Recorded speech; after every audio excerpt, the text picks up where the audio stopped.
राम राम मंडळी. तर आज घरी आहे मटकीची रस्सा भाजी. हे आहेत मोड आलेली मटकी. टोमॅटो, कांदा, कढीपत्ता आणि सुक्या खोबऱ्याला दिला ना चटका. तव्यावर मस्तपैकी परतून आता हे वाटून घेणार आहे मिक्सर मध्ये. हे झालंय बारीक वाटून. इथे मसाले, लसूणची पेस्ट, ठेचा, हिंग.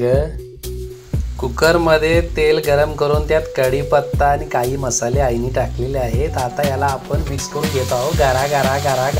मिक्सर मध्ये बारीक केलेलं वाटण सुद्धा यात टाकलेलं आहे मित्रांनो. आणि परत गारा गारा गारा. आता थोडंसं पाणी टाकलं.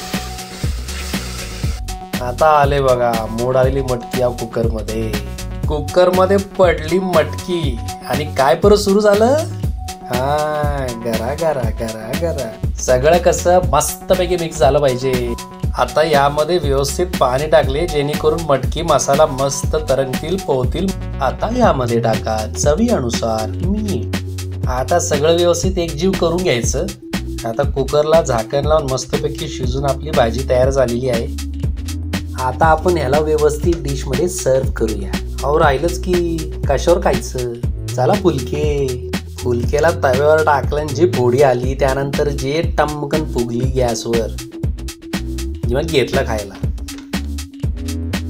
चला आता या सगळ्यांनी जेवायला. हा हा हा, भन्नाट झाली राव. आता ह्यावर मस्तपैकी फरसाण आली की झाली ना मिसळ.